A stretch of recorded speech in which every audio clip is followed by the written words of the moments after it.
মা, তুমি কি করছো? দেখছিসই তো সকাল থেকে বাসার সব কাজ করছি।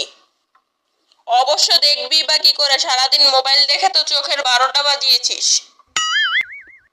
হ্যাঁ মা, তুমি ঠিকই বলেছো, আজকে আমি তোমার সব কাজ করে দেব। থাক, আর এত দরদ দেখানোর দরকার নেই।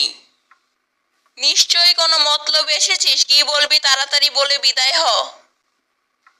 আসলে মা, আমার সব ফ্রেন্ডরা মিলে একসাথে ঘুরতে যাচ্ছে, আমি ওদের সাথে ঘুরতে যাই। না না, এখন আর ঘুরতে যাওয়া লাগবে না।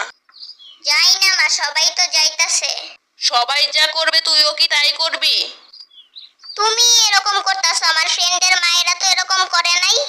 তোর ফ্রেন্ডদের মায়েরা যখন এতই ভালো, তাহলে তাদের বাসায় যেই থাক। আরে মা, রাগ করো কেন? আমি তো তোমার সাথে মজা করলাম। তোমার মতন মা পাওয়া তো ভাগ্যের ব্যাপার। ঠিক আছে যা, কিন্তু যাওয়ার আগে সবগুলো ঘর ঝাড়ু দিয়ে নিজের জামা কাপড়গুলো নিজে ধুয়ে ছাদ থেকে শুকিয়ে আনবি। এরপরে নিজের বাজার নিজে করবি।